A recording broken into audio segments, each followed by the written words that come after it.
바울은 아덴에서 전도했지만 별 성과를 거두지 못하고 고린도로 왔습니다. 고린도는 상업과 무역으로 번창한 대도시였고 자연 경관이 아름다워서 많은 사람들이 찾는 휴양지였습니다. 고린도 사람들이 여러 신들 가운데 가장 높이 받드는 신은 아프로디테였습니다. 아프로디테는 성의 신이었습니다. 이로 인해 고린도는 성적으로 문란했습니다. 고린도는 현세적으로 번영하였으나 다른 도시에 비해 도덕적으로 뒤떨어져 있었고 영적으로도 어두웠습니다. 바울은 복음을 전하기 어려운 도시를 만나게 되었습니다. 바울은 고린도의 유대인들에게 예수가 그리스도라고 증언했습니다. 유대인들은 메시아의 약속을 받았습니다.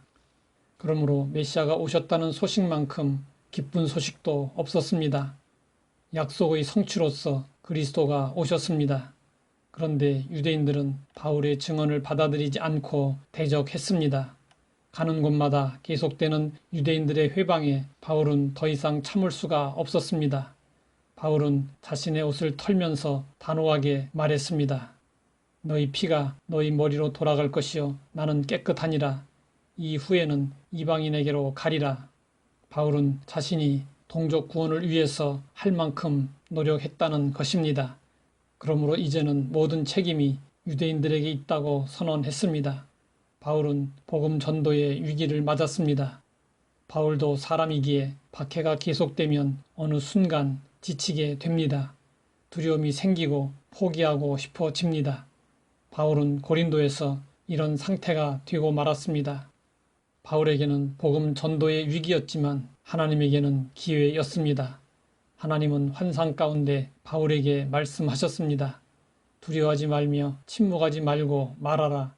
내가 너와 함께 있음에 어떤 사람도 너를 대적하여 해할 자가 없을 것이니 이는 이 성중에 내 백성이 많음이라.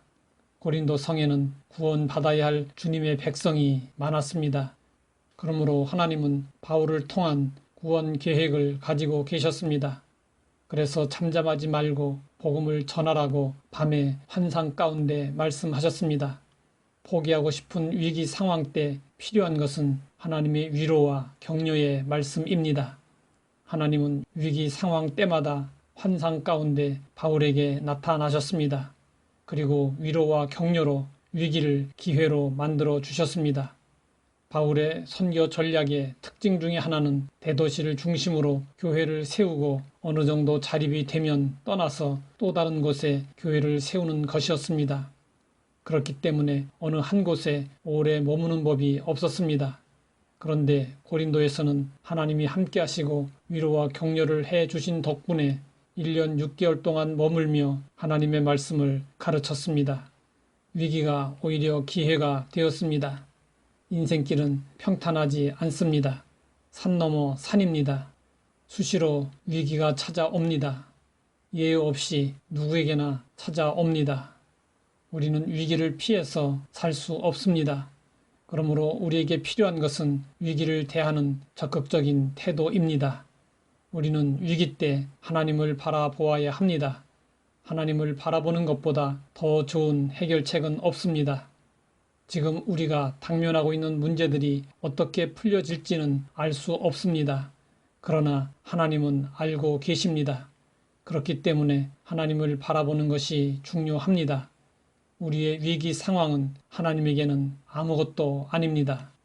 문제만 바라보지 말고 우리와 함께 하시는 하나님을 바라보고 의지하면 우리는 얼마든지 위기 상황을 기회로 삼을 수 있습니다. 하나님 아버지, 위기 상황을 두려워하지 않도록 함께 해주시니 감사합니다. 하나님을 바라보고 의지함으로 위기를 기회로 삼아 승리하게 하옵소서.